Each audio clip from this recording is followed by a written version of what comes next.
This is the RPM Podcast, starring Eric Brennan. I have always been a fan of prison. Is that why you're walking funny? It's a problem. He spanked him. Eric Graham. You get your skirt dirty, it's a bad thing. I'm not happy till there's bump and runs. It's obviously bump and splats. There's more contact in Formula One than there is in NASCAR. Sam 3 pumps. Ballard Jr. I know you're listening to the show. He's my cousin. Leave him alone. I like dirty skirts. And Josh Matthews. That was creepy. I got nothing. Call it a throwback. It's been a while since we've used that one. You know, my favorite Josh Matthews quote is, "It was clean. He wore gloves." Oh yeah. No, that That's a I should personal put that in favorite there. of mine. I got to redo some intros. That was Hall of Fame stuff, the clean and gloves one. I like it. That's It probably was. this episode 61? 60, yeah, 61. So we've said a lot of dumb things. In 60 episodes. And we won't stop now. And when I say we, I mean I. This is like the Richie Evans editions. Wasn't he 61? Yeah. Actually, that's the number that we should Oh yeah, use. I would like that idea, Sam. We mentioned the other day about using the a car, finding a So there you photograph go. of a car number that would correspond to the episode number. So if you follow us on Instagram, look out for Richie Evans.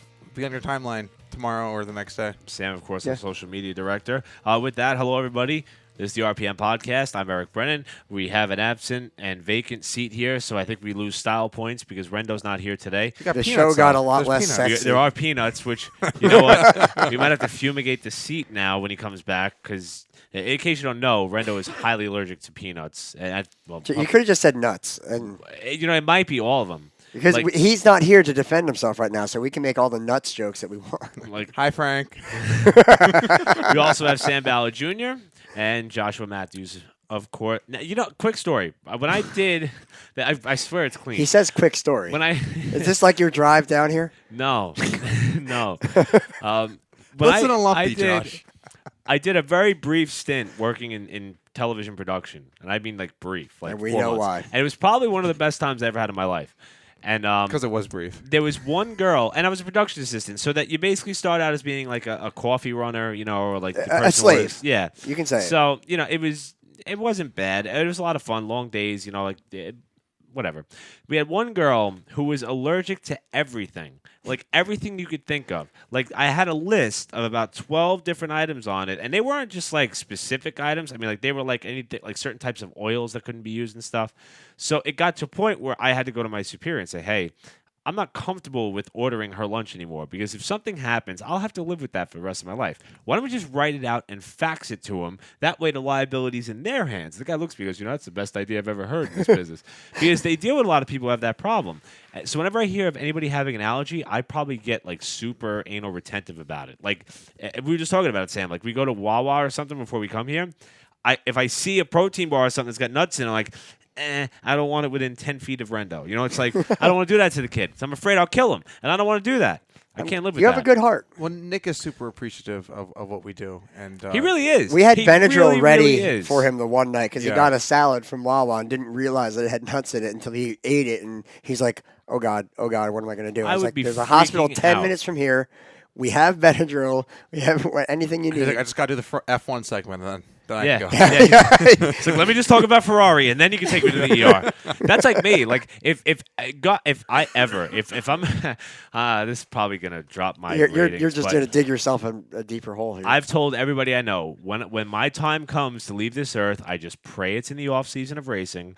And if I'm ever with somebody who's going to give birth to a child or a family member who's going to get sick, I hope it's not during one of the races, like one of the important ones, like Daytona 500, Indy 500. Like they should know Wasn't they're that gonna in be that, second fiddle to that at the time. It was in one of the Cletus T. Judd songs about NASCAR. It's like, I know it's your mama's birthday, but they're at Talladega this weekend. yes. You know, Eric, yes. there's probably like 15 women out there. They're like, Eric Brennan's pretty cute. He's seems to be a nice guy. And you just say stupid crap like that. I'm just and saying. they're just turned off. You gotta. Who's that? Jason Capital, Nick Rendo's product. Look, Google him, and you'll understand. He says you got to stay your own course. You gotta. Don't let anybody take you out of your way. I have a good friend who's getting married on the same day of the Indy 500 next year, and I'm really struggling with this. Don't worry. The balloons will be released. The race will still go on. Wait, what, do you know what station it'll be on? You can have the app, kind of, Well, I mean, I did that at a christening once, where I was watching the Cup race at Michigan. It writes itself, Sam. It writes itself. Like at first, I was holding the phone under the table, and then I was like, "This is stupid. Everybody knows what I'm doing," and I just propped it right up in the wine glass. I did it at a wedding. Everybody thought he was looking at his. Never mind. Okay. Well, fortunately, this past week, I didn't have to do any of that crazy stuff because where did I watch the race this weekend? Did I watch? Oh, at the can't track. remember that. I had it on the monitor at Wall. So we had the Cup Series back at Kentucky. God help him. Oh my God, my credibility is shot. Yep. Can't lose what we never had. Cup Series is back in Kentucky this weekend. And Starts calling the wrong they had- race over the PA. I haven't gone that far yet. I'll tell you though. But Earl, I'm in rare form. I had to take medicine and it makes me really amped up. So I should probably. I got bit by something over the weekend, and they gave me. I hate you all. No. They gave me a steroid shot. Well, not a shot, but like a steroid in pill form. And the guy, I think a pill is far different from a shot. Like what? Up No, the bud? but it feels like a shot because the guy says don't take it after 9:30, folks. It's 10:23 right now, and I took this thing, and I am wired. So I forget what I was saying. Something about Kentucky. I'm here, bitches.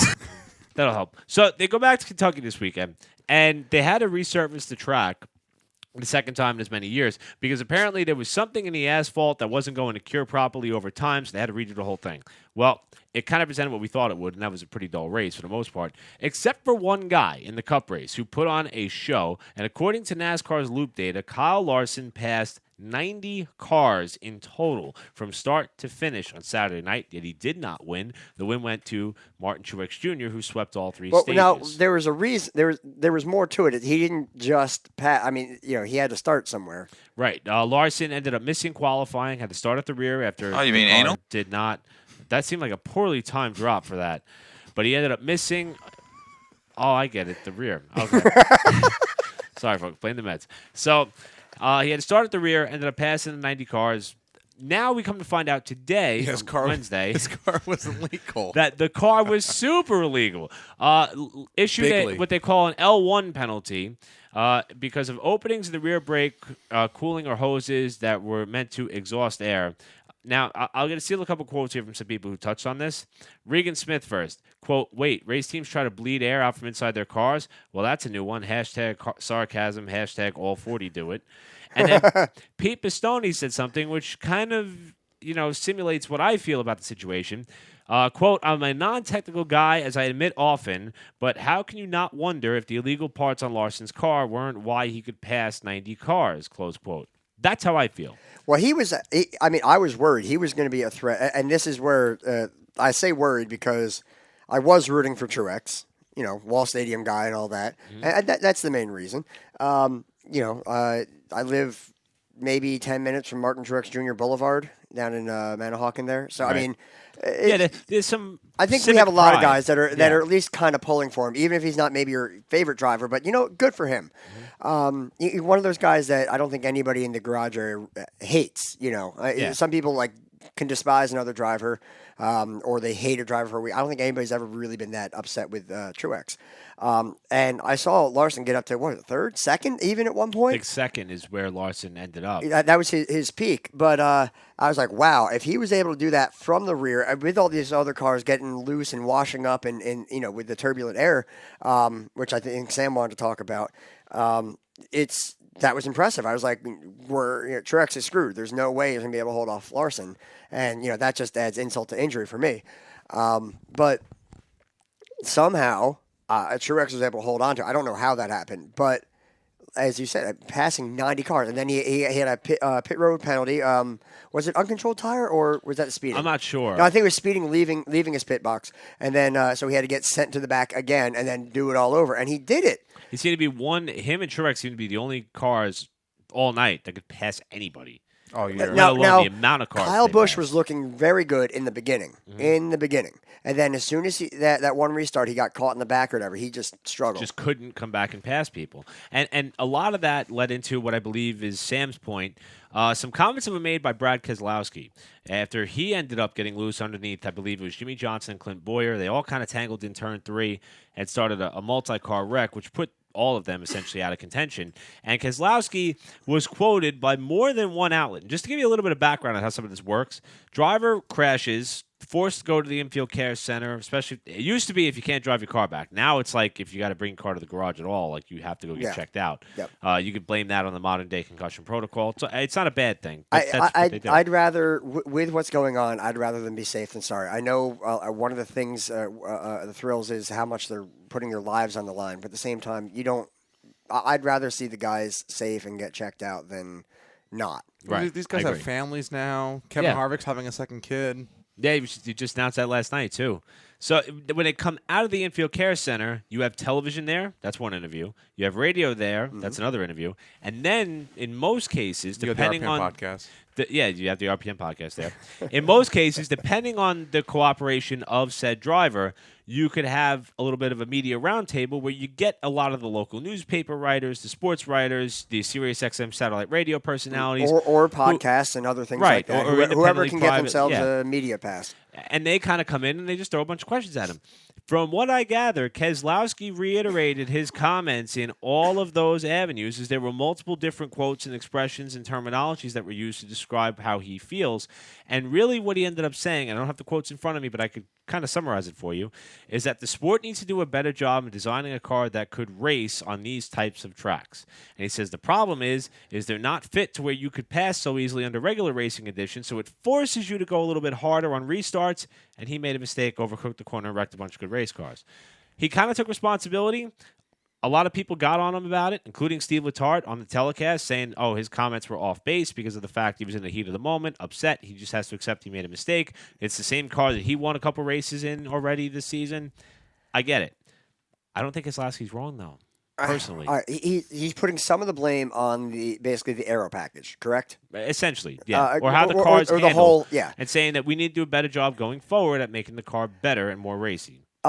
More racy, yes, but I think what I want, and this is where people tend to hate me or love me, is I want to see more of the actual racing action, not this single file crap. And sometimes you're going to get strung out; it happens. But like you said, they're pushing themselves on these restarts because if you lay back at all, you're going to get mowed down, and it's not helping. It's not helping the product. It's not helping the drivers. And I'm not saying. I mean, they should be under pressure. You're talking about you're supposed to be the best of the best here to be in the Cup race. So you do have to push it, and you do have to be on the edge, and that's kind of what racing's about. But we've also seen where the product is. As soon as you get behind a car, what we were fearing with F1 is they're going to be undrivable because you're going to lose that air, that clean air. Right.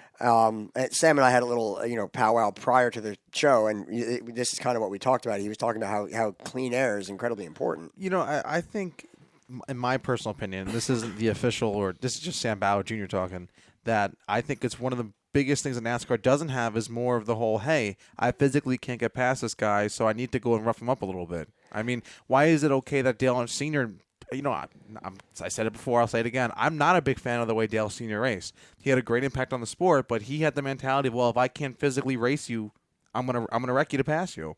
And Brad Keselowski I'm not against just derped. the derp. I'm not against the rubbing as racing aspect. Yeah. I'm not a huge fan of the bump and run, but having contact I think is part of it, and part of the fun and part of the excitement for a fan. And they're taking away from that by having these more aero-dependent cars. That's why I'd rather them turn them into big shoeboxes on wheels, and where everybody's car is junk, and you all have to fight this. And there's something. It's going to be an aero package more than anything. How much is it is an issue of the car, or let's stop going to tracks like Kentucky? Well, and to circle back to what All right. Keselowski said, he was quoted on Sirius XM NASCAR radio as saying he was frustrated. Quote, I am probably as much frustrated with myself as I am frustrated with the situation and frustrated with the sport that we can't design a better car than this that you can race without having to do everything on the restart. That is all part of it, I guess. It's where we are right now. And like I said, he also said it in a bunch of different other places. But Kyle Busch, I was listening, and I have to share this on the page. One of my favorite things every week, I've said it before, is the radioactive, all the radio chatter. And there was a clip from Kyle Busch, and the crew chiefs asked him like, well, what do we got? And he's like, the second best car, And they're like, well, what can I do for you? He's like, I don't know. It's the same S every week. And and Kyle Busch is a good driver. I think he's proven himself to be a very good driver. Whether or not you like him, I don't care. He's proven that he can handle a car. Yep. And he's having trouble trying to figure out what, he got in dirty air. He was whining, complaining about that. And he was frustrated with it. Now, I mean, whether or not he's a sore loser playing into that, I don't care.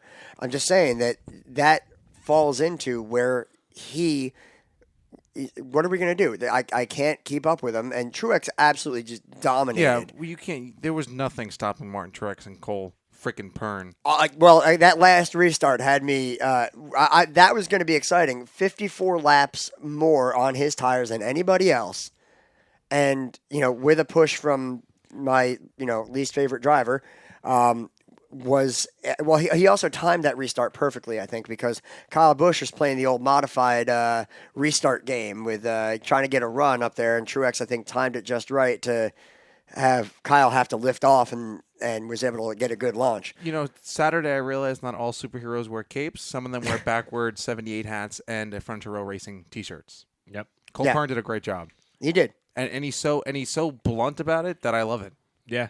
It's I'm wondering as silly season gets kicked into high gear.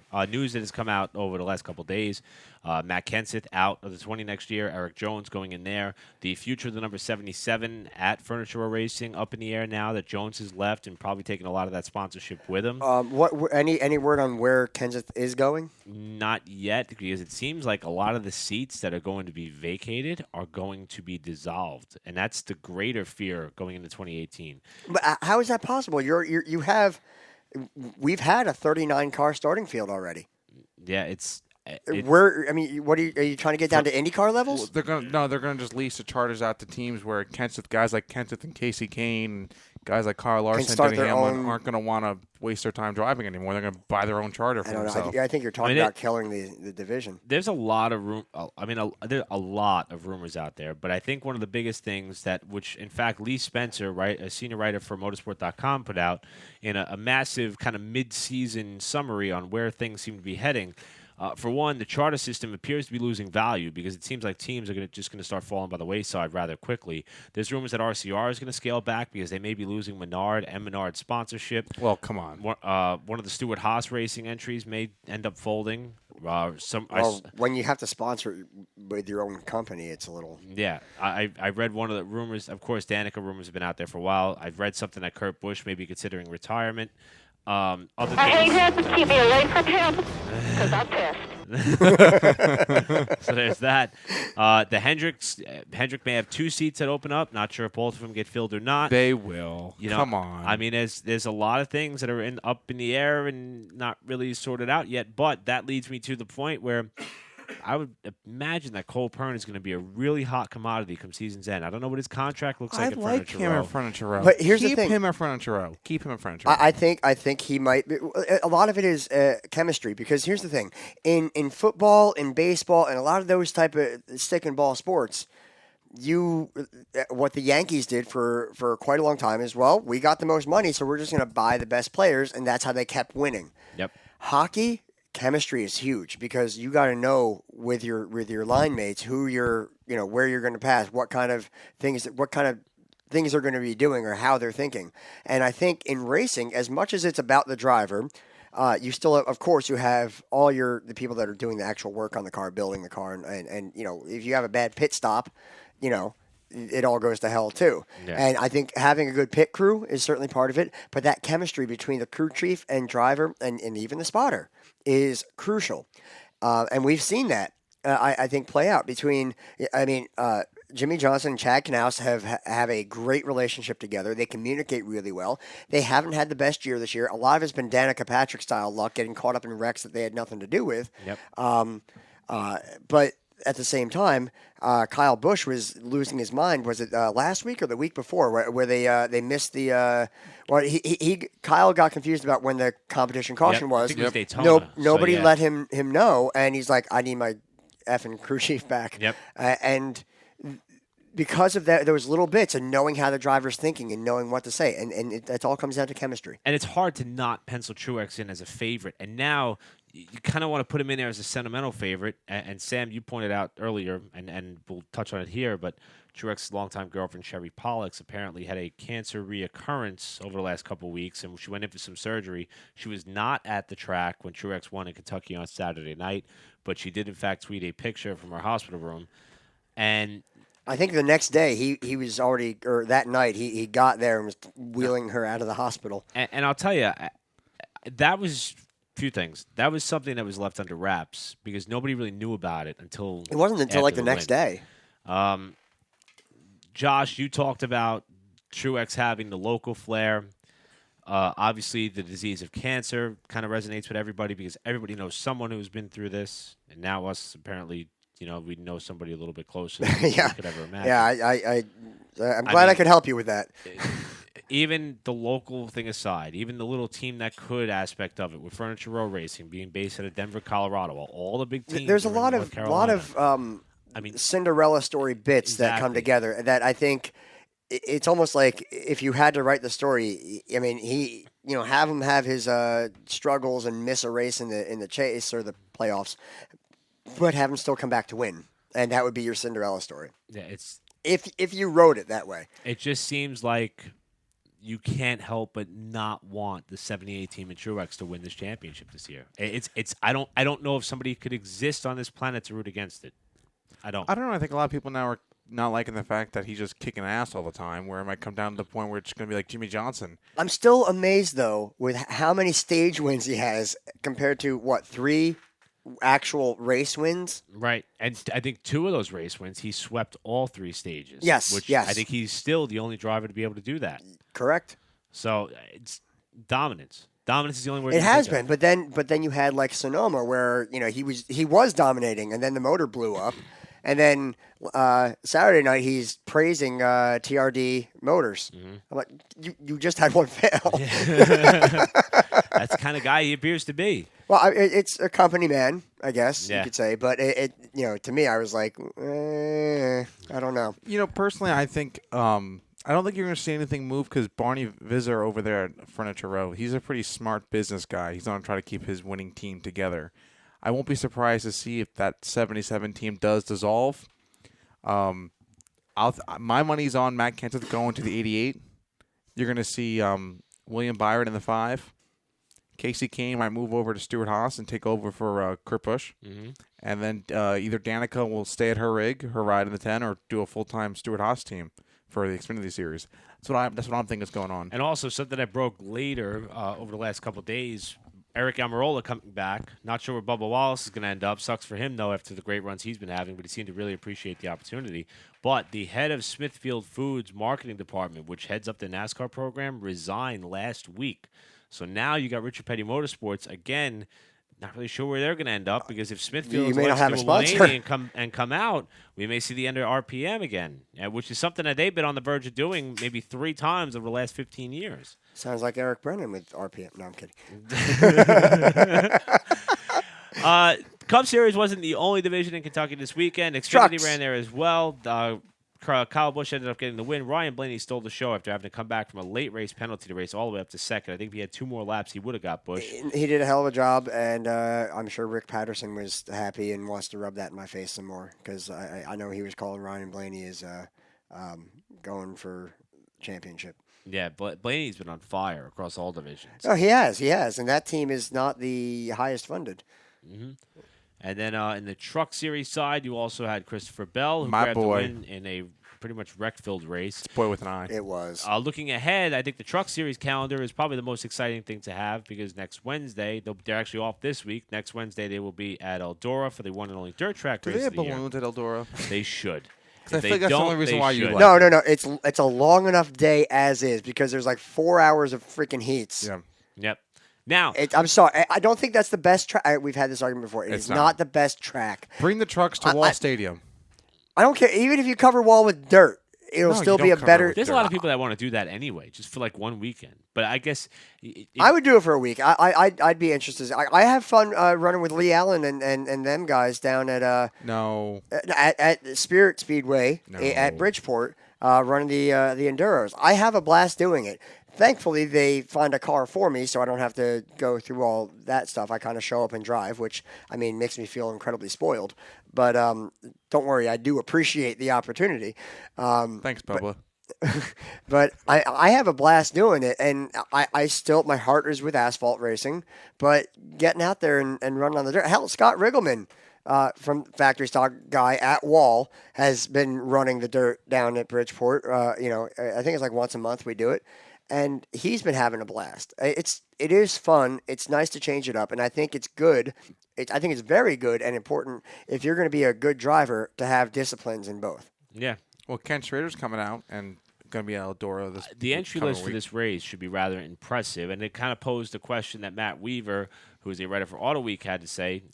Weaver, of course, been around short track racing for a very long time, and it was, do you think that the sustained success of the Eldora Truck Race should prompt NASCAR to perhaps think of adding at No. least one more? No. I say yes. Wait, in the truck series or In the Truck Series, yes. because I'd be No. curious to see the Cup Series do it. No. Not at Eldora. No. You don't want to see it just once, No. really? No. I'm curious why. Yeah. We got plenty Come of on, time. boiled We can water dog discussion if we guy. want. There's nothing wrong with that. It's just Dirty water it's dogs. it's not special. It's Do you mean? All right. So, are you trying to say that if you add another one to where there's two, then it wouldn't be special anymore? Or are you saying that Yes. the existing Yes. Eldora Truck Yes. Race is not That's special? what I'm saying. to begin You're with? taking well, okay. It's getting old now because it was the fifth year they're doing it. Yeah. So are you calling it a novelty? Yes, Because you just like called- the balloons. The balloons are a novelty. Yes. Balloons. Whoa. I don't think Relationships. because you. Grilled hot dogs. It's a whole freaking novelty. You have one or two, and you're like, wow, this stuff is really, really good. And then all of a sudden, like, oh crap, man. I agree got with like the throwback paint schemes. That should be one weekend a year. But it's not. They're doing it every freaking race.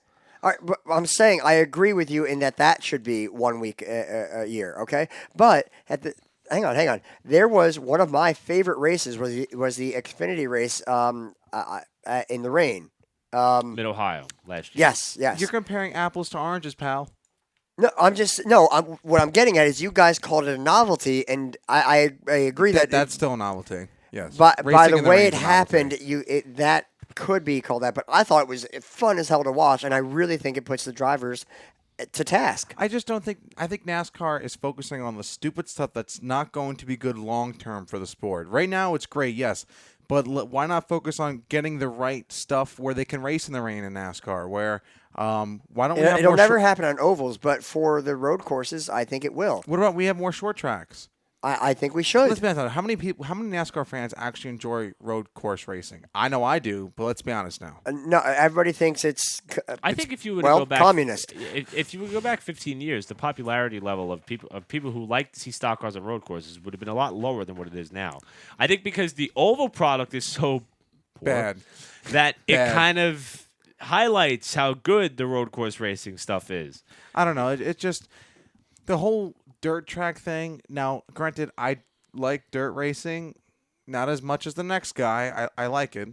I'm more of an asphalt guy, but it's pretty cool to see names like Ken Schrader, Stuart Friesen, local guy from Yeah, around but here. we've Bobby got to Pierce see is coming yes. back. Schrader run the TQs indoors. I know he's been on the actually. But what I'm just saying is that's the only, in my opinion, that's the only cool part now about it. You see guys that actually do well who normally don't do well. Besides that, Eldora is nothing. Why do they not race at ORP anymore? I don't understand. ORP, the Milwaukee Mile, these are great racetracks with great history, and they're just sitting there. Milwaukee, I like the track, but I'm not sure it was really wide enough to. I don't know. There's something to do with the banking and the width of the track that makes me a little iffy on that particular track. But I get what you're saying. I mean, I would love to see More short tracks, NASCAR. More short tracks, more road course racing. And let's limit the cookie cutters. Get rid of Kentucky. Yeah, Get rid of. We need more tracks like Richmond, which just did a $30 million revamp. I mean, come on. Phoenix isn't too bad. We'll see what happens. It's a weird. No, it's a weird track, and that's why I don't mind it. Yeah, we'll see what happens. I just want to. Atlanta, Texas, Charlotte. Probably ruining all my chances at these racetracks to actually get a job. All these tracks either need to improve their racing product somehow, or they need to change the track up 100 degrees. Like, you want to know what? I'll be okay to see NASCAR tell these guys on Sunday, hey, we're going to make right turns this weekend, not left. Sorry, not sorry. That would be – I'd be all for that. That's just going to screw with everybody. But, like, it's just a novelty setup thing. changes you have to make in that. See, with me, on the dirt track side of things, I think you have to have two. Because you should justify the cost of these teams having to do it. It's like the road course, they said, right? And you know, having only one road course race a year, while the Cup Series has two, the Xfinity Series has three, doesn't make any sense to me. Because you might as well make these teams invest the money in the right parts. Why doesn't the Cup guys race at Road of America? So you mean Road America or Circuit of the Americas? Road America. Road America. Okay. Yeah, probably just the clutter. He said schedule. and it threw me off. I'm sorry. In other words, like they will have 3 road course races next year when they run on the Charlotte Roval. The Roval, which I'm excited for. So yeah, that is going to be a wicked track. See, Charlotte is listening. Charlotte's like, "Yeah, Sam, we hear what you're saying, bro. The racing on our big track stinks, so we're going to put a road course here." Which it's almost. Right on that I have an argument for that. I it, really do, and I think. Hear me out. Elevation change is really not there. Because you already had a flat infield, you're not going to have the hills, and I think and if you ask any road course racer, the elevation changes are a huge part of making. I the agree track. with you, but I think that Roval is going to produce better racing than the oval does. Perhaps, but I don't think it's going to be as good of a track to drive. I mean, if you look at Watkins Glen, and I'm not saying I agree with you that you should really compare them directly, but if you think about even when we race the go-karts down at Millville, there's still elevation changes in that little track, like that little keyhole that we do that you go up and bank around. I think that matters. It really does. I guess they try to justify the cars coming on and off the banking as your elevation change. I mean, it doesn't I don't know. count for me. See, I've only seen on tracks like that. Like they used to run that at California or Auto Club Speedway. Homestead used to have a track similar to that. I think Phoenix had a road course back in the day at their track. And the sports cars used to be Rolex or IMSA, whatever it was before Rolex. They used to run there. I don't think that we got to see a true product on those tracks. Even the motorcycles used to run there. They used to run on a modified road course at California, New Hampshire, and stuff like that. Yeah. I really want to see what a stock car can do on a track of that configuration because I think they could be so hard on the brakes trying to get down and off that oval and down on that inner track. And if it works, I want to see them run Daytona at least once. Do you feel the balloon excitement building up over here? Oh, my goodness. I do. I want to see them have to do a full brake set change, where they change the caliper and everything, where they have that quick disconnect. Do you want to know what I miss? 24-hour race. I don't care. You know, while we're going on a rant, NASCAR, why'd you get rid of the pit crew challenge for All-Star Race Weekend? Oh, that was I was fun just too. thinking about that. I was going through YouTube the other day while listening to the RPM podcast, like I always do. I was telling Josh I downloaded all the episodes on my phone. I needed it all stored. I had deleted them all tonight. Right. But anyway, like I was like, why NASCAR? That was so cool. I'll tell you, when it was flipping fantastic. It used to be the old Unical 76 pit crew challenge at Rockingham. That's when I was a baby. And they used to do it, second last race of the year, which made no sense. Just on a random Saturday afternoon on pit road at Rockingham. Then when they moved it to that arena in Charlotte, All-Star Race Weekend, I thought, oh, wow, that's kind of cheesy. Then when you start watching it, like, wow, this is pretty good. It's freaking fantastic. See the guys tripping over the wall, trying to push the cars to the end of the arena, crowd going nuts. That was an event. I would go watch that. I don't know why. I don't get it. It's just... You know what they should do is they should have it going on in the middle of like the Daytona 500. And if your car needs gas, well, you either choose one or the other. You either lose the race or you lose the challenge. Well, build an arena or something at the NASCAR Hall of Fame and have it there, and people make a day out of it. Is that go to the Hall of Fame and then yeah. Well, it's kind of like that Race of Champions thing where they can do it all indoors. We'll call it the RPM Podcast Pit Crew Challenge. They don't advertise. That's all the balloons you can imagine. All the red and black RPM Podcast balloons. I'll sponsor it. All right. So consider it done. New Hampshire this weekend for the NASCAR Monster Energy Cup Series. Copy that on the second. And also going on this weekend, if you're looking for a place to come and watch the NASCAR Cup Series race at New Hampshire, want to invite all of you out to the Chapter House Bar and Grill in Howell, New Jersey. This is, of course, July 16th, this coming Sunday, from 12 p.m. to 8 p.m., where we are having a fundraiser for the man sitting across from me, our buddy Josh Matthews. We want to thank Melanie, Eric, and Jeff Lane for heading up a lot of this, as well as all the people at the Chapter House. If you've heard of the Chapter House before and you're one of our loyal listeners, that's because that's where we do our live shows for Daytona and Talladega. We're going to have so much going on, including a Chinese auction, which the items continue to pour in. Silent auction. Pocono Indy. You got to be PC. Well, that's true. In fact, Jeff Lane's posting a bunch of things on Facebook as to some of the things that will be up for grabs. I have a coworker of mine who can't make it, but he wants to throw up over $100 to try to win a couple cool things that are going to be there. I also had Mike Montano Jr. and Mickey Nine Iron call me with a few things they want to add. And the list goes on and on. I think Jeff Lane actually just posted a little while ago, or was it a little that 2 tickets for the Pocono Indy race. Yeah.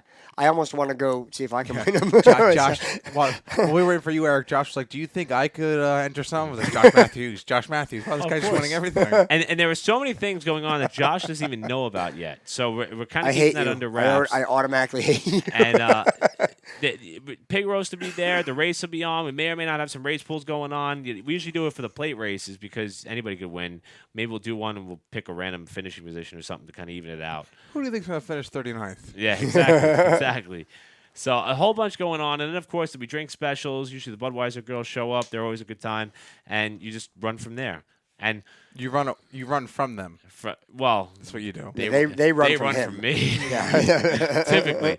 So I think if Gary Larson will be there, he and I will probably be emceeing the event. It's going to be a lot of fun.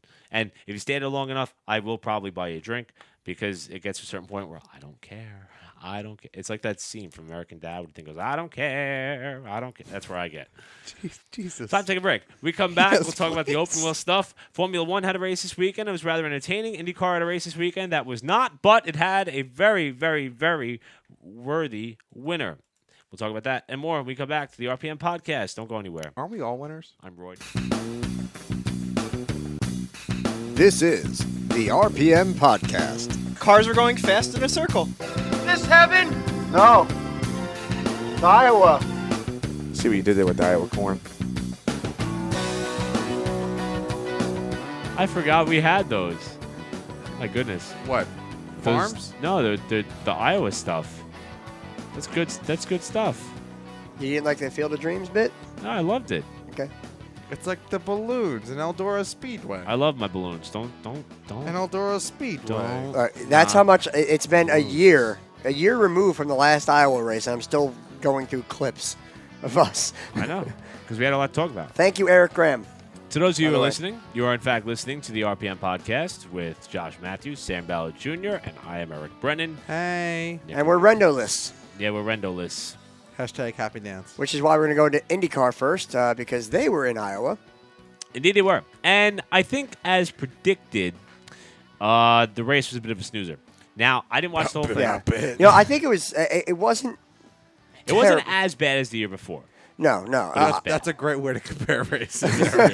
It was bad. Oddly enough, here's something I noticed. It had to me, it looked like a much bigger crowd than Texas had. Yeah. Well, which is weird because Texas was such a better race. And the other weird thing is that a lot of people were complaining about the start time. Because think about 5 p.m. is when the I don't green know. flag Well, here's flew. the thing. I lost power here, so I had to watch it on my Motor Replays app via Kodai on the Fire Stick. So, Yep, I cut the cable, saving me money. A lot of people are doing that now, especially with all the new interactive options that are out there and everything. Well, do you think RPM podcast? If you think about all the ESPN layoffs and stuff that happened, I mean, are we part of the problem? Too much noise? It could be. There's a lot of options out there. There's never too much noise. Well, I mean, granted, everyone should be listening to the RPM podcast, right, Sam? I agree. We need to get stickers like this so I can put it in the back of my computer and be a cool college kid. Absolutely. We got to hook that up. Now, as for the race itself, we ended up seeing Helio Castroneves snap a winless streak dated back to 2014. Perhaps the story of the weekend was J.R. Hildebrand, who crashed hard in practice. In fact, banged up his knees pretty bad. Came back, qualified second on pole day, which was Saturday, and then ended up running all 300 laps. In fact, led 38 laps in that race and finished second to Helio. Ryan Hunter-Reay rounded out the podium. But here's the big story. Championship gap. After Scott Dixon struggled all day long, it shrunk now as the gap is only about, if my math is correct, 8 points between point leader Scott Dixon and Helio Castroneves, with still a good bit of racing left to go, including the 2 ovals of Gateway and What Pocono. happened to Kanan? So Kanan, I know, had the handles go off on the car very early. What's been happening to Kanan? Well, I know a lot of drivers were apparently unhappy with him for one of his moves, and I think also they in were Texas, relieved. They were doing that, where Kanan got a lot of the blame for a lot of things that was happening. Well, yeah, he did kind of come back up a bit before that turn entry, but when he maybe should have backed off. But and then there was also talk of, I mean, I know Kanan is a fairly popular driver, but Helio is still one of the well, they were saying, at least Jan Vikas was saying, the most popular driver. And there's talk of him not being in the series next year. And now the news dropped that Roger Penske is going to have a team teamed up with Acura in the IMSA series, the sports car racing series. And it seems like the top 2 drivers to get the tap on the shoulder to pilot those cars are Juan Pablo Montoya and Helio Castroneves. Well, here's the thing: you want some of your top drivers to anchor your thing and have a good showing, but at the same time, do you want to take them out of where they've been performing? But then again, there's really no money in IndyCar. Oh, hey, stink bug. Well, and the old, I would be screaming if I were you. It's on my crotch. I would be howling if I were you. I found a new soundbite for next week. I forgot we were recording. Is it actually dead? It's dead. I got it. Okay. Yeah, just never mind. Go ahead. Keep I don't going. like looking at it. Don't look at it. Just look at it. You're in a porch, remember. The outdoors is right there. The IndyCar Series will be heading to Toronto for their annual foray on the road and street course up. I'm sorry, on the street course up there, I should say. I do like that track. Which is it's usually a very good show. Simon Pagenaud is also sitting third in championship standings, a little bit further back, but he hasn't had it the past couple races. Penske as a whole has been struggling a little bit ever since a lot of the other teams got their momentum. But I believe we're up to 9 different winners in 11 races on the IndyCar season so far. Well, that's positive. So that's pretty remarkable. But on a more broad scale, if you look at a guy like Helio Castroneves, he has to be one of the most talented IndyCar drivers to not win a championship. And it would be a pretty neat send-off if he does, in fact, get the boot out of that ride or go on to some other motorsports venture. It used to be an old motocross or supercross saying, when you get with the age, you get with the cage. I think it's time for Helio to do the same. Not because of lack of talent. Finished second in the Indy 500 after having a car fly over him. But he's obviously up to par now, got the win out of the way. Going to chase after a championship with Scott Dixon, it seems like, for the rest of the year. Well, Dixon, actually, he had a weird race, I think. Yeah, he ended up coming home in 8th. He did run all the laps, but it just never appeared to be in contention. Yeah, I think they were having a similar problem. Once they got into dirty air, they were struggling to get around the guy. But I didn't hear the drivers complaining about the style of racing when I thought it was boring, and they all whined and bitched about Texas. And yeah, I get. I'm sorry, it's still eating at me. You know what I don't understand is why race car drivers seem to put sports car racing as like the entry level for any division you want to get into. Yeah, or that bothers the crap out or of the me. beginning stages of retirement. Like it seems like that as all the open wheel guys such a negative continue to, vibe. you know, like Scott Pruitt and I mean, why is he the only one that's coming to mind right now? Bunch of guys just they slide over to the sports car scene as they near the upper grinds portion my of their gears season. because IMSA has some of the best racing. Well, here's the thing. I think let's look at it this way. Because of you look at a 12 or 24-hour race. Okay. And I'm saying this with my limited experience, but still something in the world of experience. If you look at a normal Saturday night for the factory stocks or any division at a local short track, it is a sprint, and you have to get there and try to get position, and then the yellow comes out, and it's like you're battling between all that.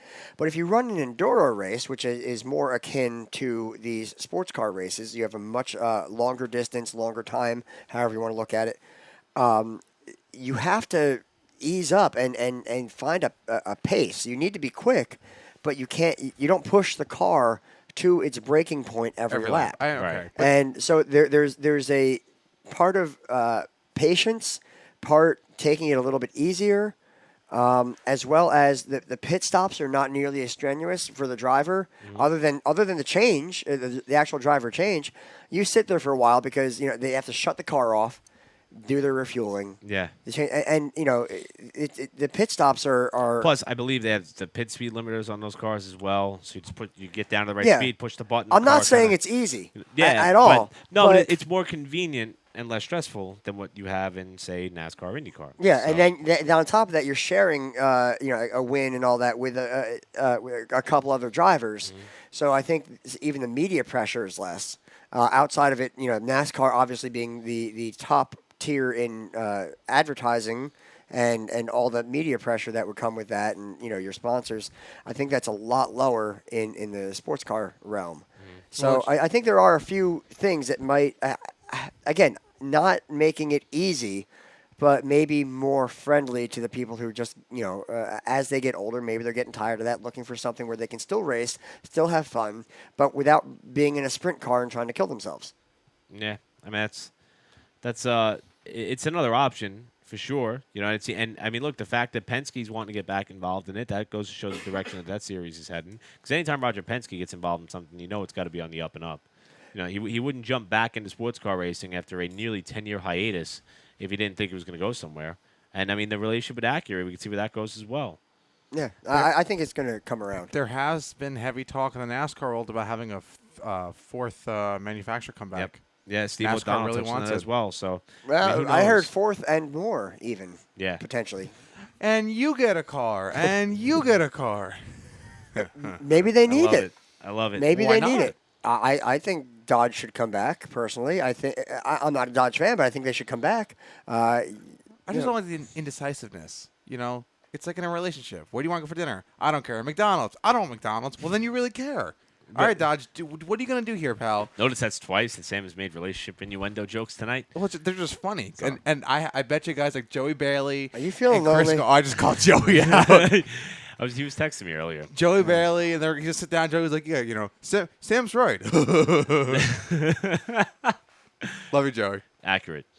Now, Anything about Vinny Troyer while we're at it? he's selling his car, and I don't know why. Josh, And you know what I bothered put it me? on the notes. You know what bothered I me? quit.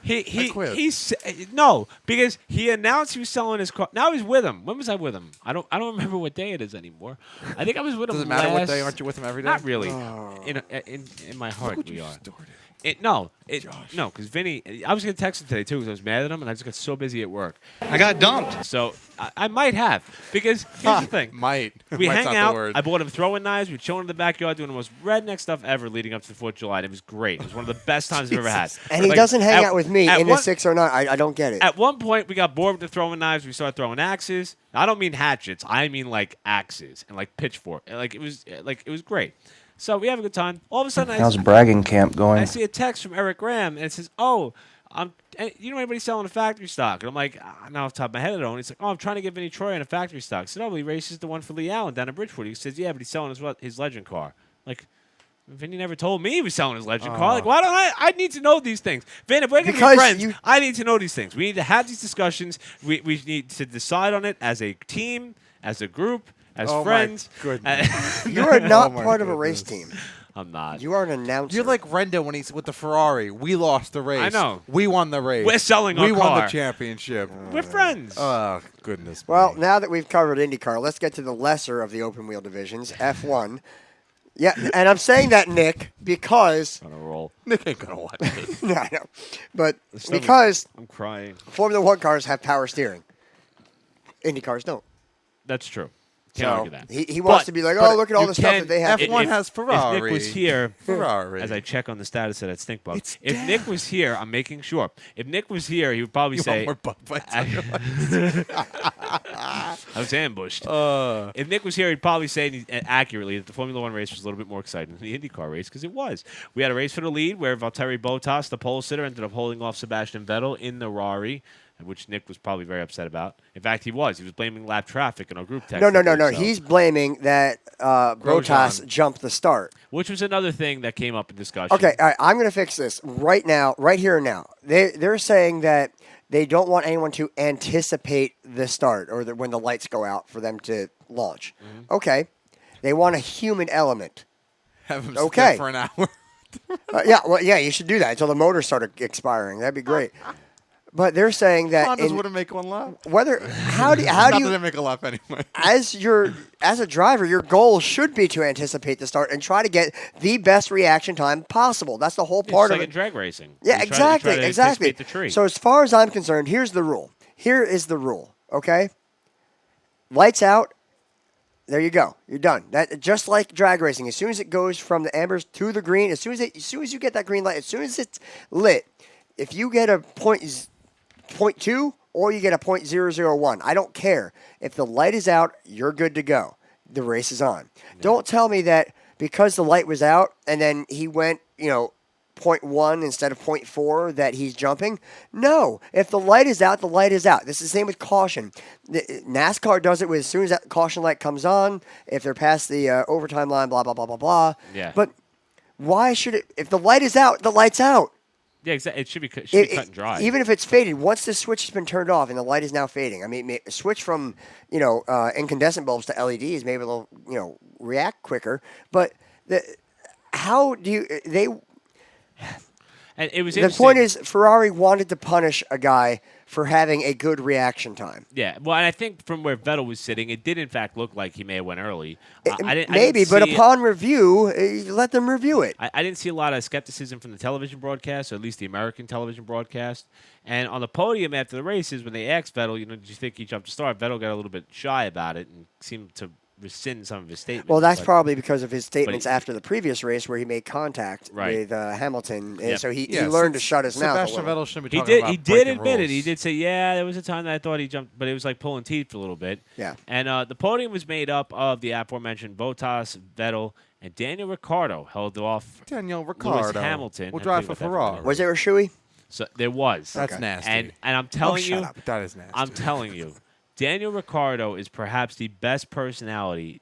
I wish Nick was here. And in fact, Nick would agree. Nick and I have talked about this. Really? Because I thought he would say Hamilton. I thought he would want Hamilton to be the guy. Nah. But Ricciardo, his smile, his presence, how friendly he is with all the people. Why are you looking at me weird? I didn't mean it like that. I just meant like the way he carries balloons, his cologne, the way he's, the way he hands me my hot dog, the way that he presents himself. It's a fantastic image for the. touches my inner thigh.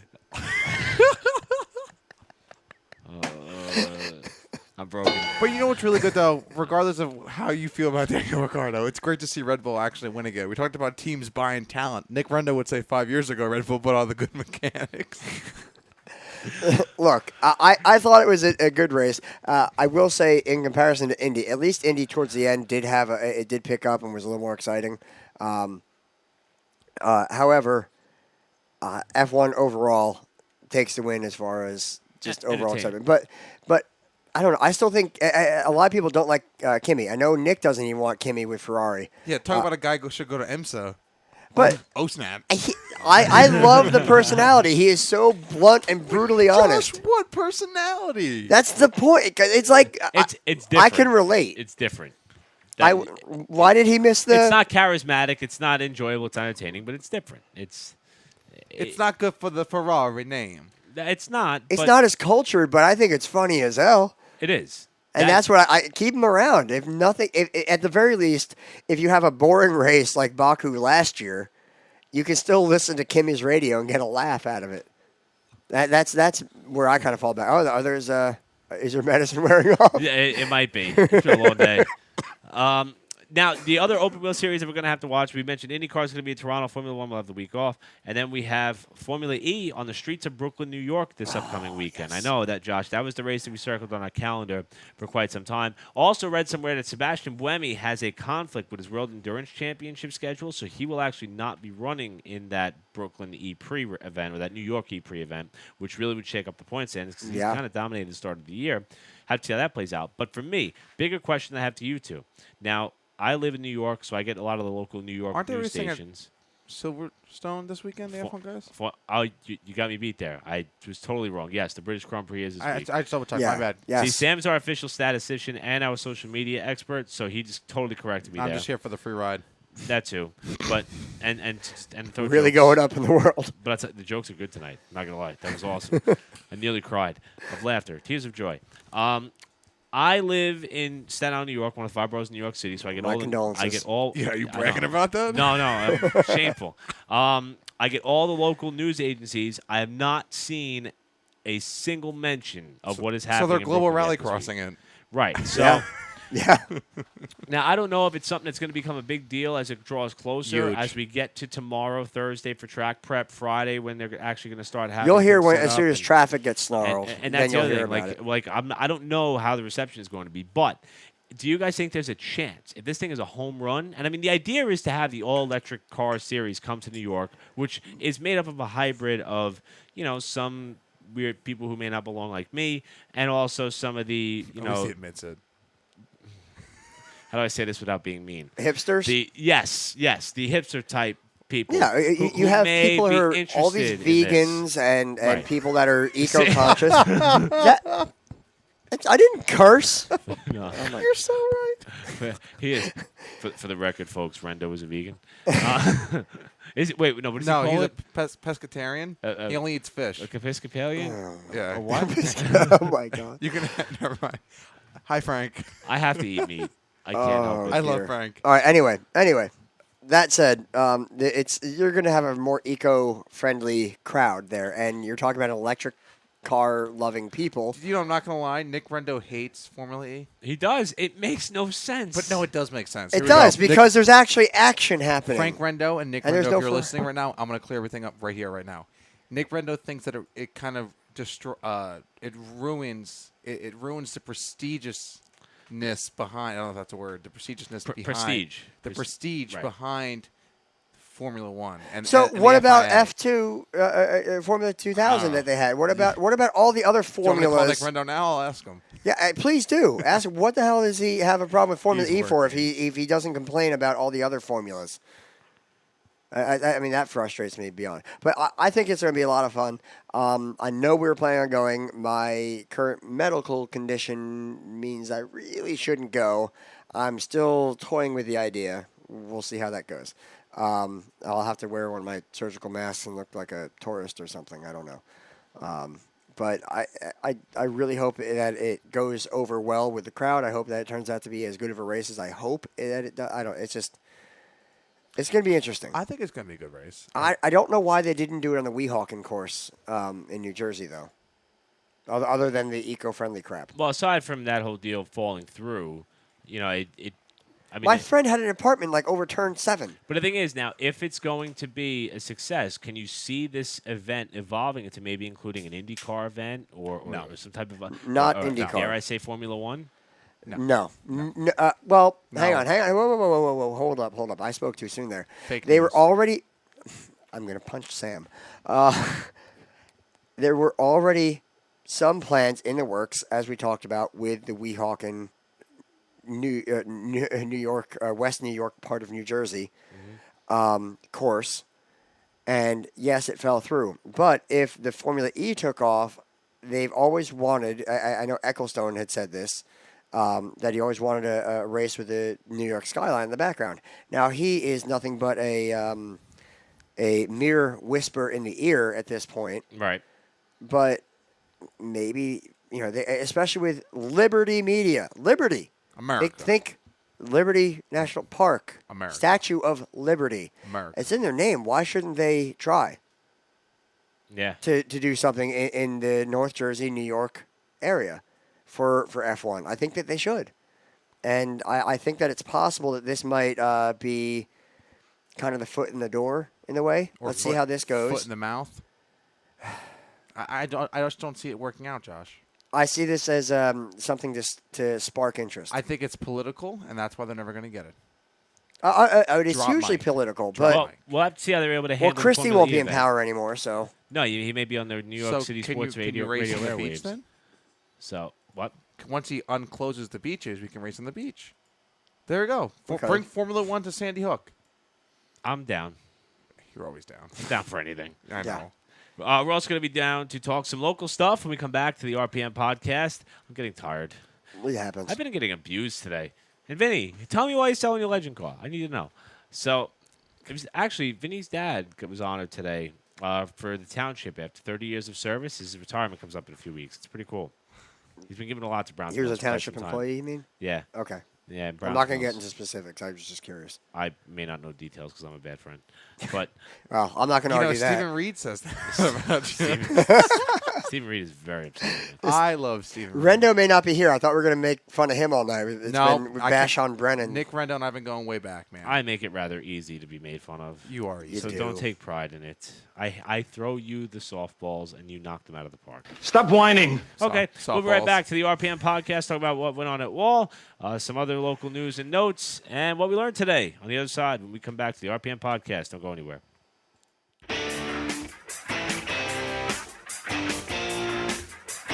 Got a question you want answered? Email us at racingpodcastnj@gmail.com. Welcome back to RPM Podcast. Best rejoin ever. That's our buddy Bryce, of course, the pride He's my of buddy, Waretown, Bryce. New Jersey. He No, don't you like- stay away from him. He don't like your sorry ass. No, if he gets out of line, just call him a butt face. Yeah. It's even. And then he calls you blow pop. And then she doesn't that well. Bryce, of course, the son of our boy Josh Matthews, who is here on the RPM podcast along with Sam Ballard Jr. and I'm Eric Brennan. Hi, guys. I'm here. Speaking of Josh, I want to remind you one more time to head on out to the Chapter House Bar and Grill from 12 to 8 p.m. Sunday, July 16th. We will be having a fundraiser for Josh and his family as Josh continues his fight against APL leukemia. Fortunately, he's healthy enough to continue to put the show together. And as you can see by the look, I can click some buttons. It's great. you can. It's fun. And you can talk. You can talk a lot. You talked a lot. My about- voice has improved significantly from last week, I think. I'm And assuming Brennan's that. Not that you want to hear it anymore, but Oh, I do. I definitely do. And I'm assuming the headaches have gotten a little bit better. yes, they have. The migraine has, for the most part, gone away. It's here and there. Oddly enough, I got rid of the migraine, and then my neck started cramping up and almost as bad. So, but other than that, no. Overall, it is progress, and I believe. Well, I get a bone marrow biopsy tomorrow. That's going to be fun. I get a port installed in my chest by my heart. Is that Tuesday, I think? And then I get to meet with my with a different oncologist closer to my house Monday, and I'll be starting the next month of daily treatment, probably the end of next week. See, and one of the great things I love about this podcast, although we joke, we make fun of each other, primarily me, Yep. and we have a lot of fun. And depending on what you're into, folks, I mean, we're just a bunch of guys hanging out and just talking racing. I mean, that's what it's all about. It's also meant to be your show as well, and there's many ways to get people. drinking beer. Yeah, there's many ways for people to get involved. Yep. But at the end of the day, show prep aside, we're all real people, and I think that nobody's been able to prove that as much as Josh and what he's had to endure. And I'm happy that this show gives us a platform for people to see what exactly is going on, especially because of all the initiatives that are in place to try to help, make this process a little bit easier. And I know this podcast does a lot in that effort, and it means a lot to all a lot of us. work. That him. too, yeah. It's It's a here's labor, the thing. It's labor not. of love, I assume. It is. I wouldn't do it if I didn't really enjoy what we do and create, and I do, believe we have something solid and fun that people would want to hear. It's just, it's not so much physical labor as it is the time that gets invested for editing and uploading and writing summaries and things like that, and that's more my end. And then editing together, like our not the intro you just heard, but the one before that. Finding the clips, downloading the clips, cutting, trimming, and putting that all together. It's time. There's a little bit of an art to it, but I enjoy it. I enjoy the product that we get from it, and I hope other people enjoy it as well. I just need to find out why a video of a kid opening a toy on YouTube gets 10 million views, and where we put all this effort in and have what I believe is really good content, and we get like a couple hundred views. Progression. Nice guys Progression. finished last, Josh. Progression Yeah. takes time. Yeah. I like that song. So, and if you want like a bit of an example over that, check out Ryan Preece, who was running around at local short tracks for who knows how long. Former Turkey Derby winner. Oh, at yeah, Wall. my In fact, buddy. won last week. Ran with JD Motorsports for the Xfinity season last year, and has now been tapped to drive in 2 Xfinity races for Joe Gibbs Racing. So if you want to look for a local hometown guy, even though he's not from the state of New Jersey, he's still from the northeastern section of the motorsports world. Super nice guy. I know we love when he comes to Wall Stadium Speedway. going to see what he could do in some really good quality equipment. Do you know what other song reminded me of this weekend? What? The Eddie Rabbit song, I Love the Rainy Nights. Oh, yeah. That's kind of fitting, as we got the majority of our program in at Wall Stadium Speedway this past Saturday when the rain came out of nowhere. In fact, the radar just seemed to blip up the rain shower as soon as it was already over us. Maybe about 10 minutes prior, somebody got word out to us that there was weather coming, and we did not get to finish the factory stock race or see the last modified race, what was scheduled to be a twin night of 35 lappers. We did, in fact, get the sportsman feature in. It was Kyle Sisko who got the win. Great to see that orange number 12 back in victory lane, the Sisko kid, as they call it, doing a great job holding off Tyler Truex, who raced him hard and clean. Now, not to interrupt, but that was more than half the events for the night, correct? Yes. So it was called official. Yes. And the factory stock race that was rain shortened will be made up this coming week, right after Oh, they will? qualifying. They're going to pick it up right where they left off. Okay. And then they'll run their 50 lapper as well. In the modified event, Stephen Reed won what I thought was one of the most exciting modified races all year long. Insane in the membrane. Now, despite the fact that it took 42 wow, this stink minutes, bug isn't bad. Dead. I got you, Brennan. It was on your shoe. I did that on purpose. Stephen Reed ran a great race Saturday night. There's It was good to juice see in him my win. mouth. I hate bugs. Best race that I've seen all year long in the modified ranks. It's been a good year for the 304 modifieds. Now, with that race itself, a lot of people, there were too many yellows.